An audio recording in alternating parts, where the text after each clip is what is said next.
The animal models have dubious relevance. Okay, so remember that flexing your spine like 50 to 75% during a lot of activities, especially if you have a lot of hip flexion, is pretty much unavoidable. Yeah, you can probably avoid 100% and bring it down to 80. So remember that 50 to 75% is unavoidable. So we have these cadaver studies.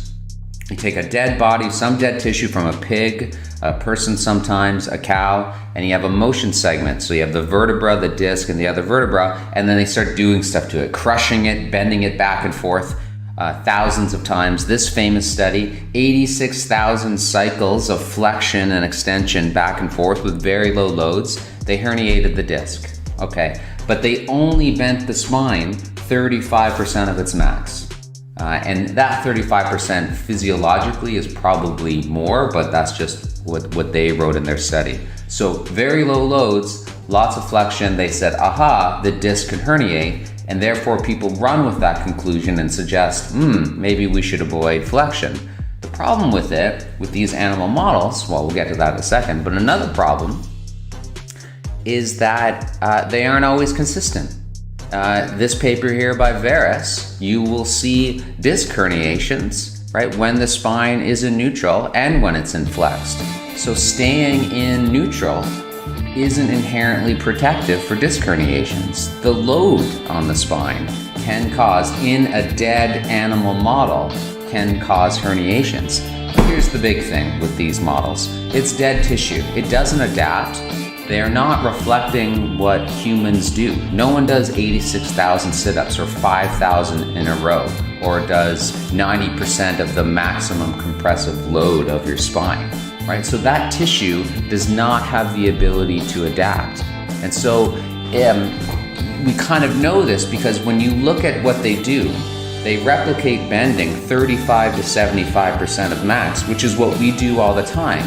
So if that was an incredibly strong risk factor, that amount of spinal flexion, then all of us would be doomed, right? Or it's such a useless risk factor because you can never avoid that risk factor. It's like saying the biggest risk factor for low back pain is breathing.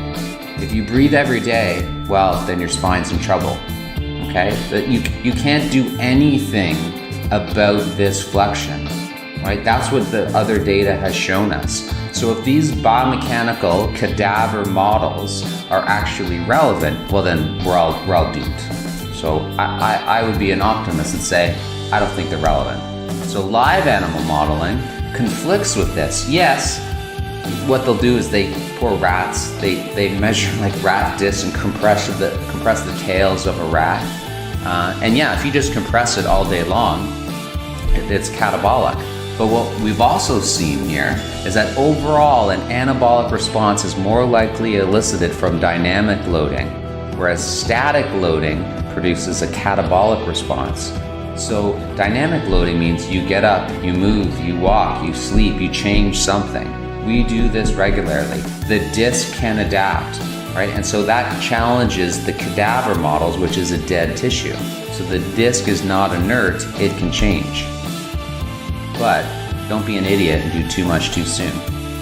All right, this is my favorite study, and what we see is that discs that undergo tensile strain of 10% in a cell culture can again get stronger and adapt. So mechanical stimulation is an important influencing factor, right, in the intervertebral disc. So the disc can get stronger with tensile load, and that's what flexion is. Here's those poor rat tails again.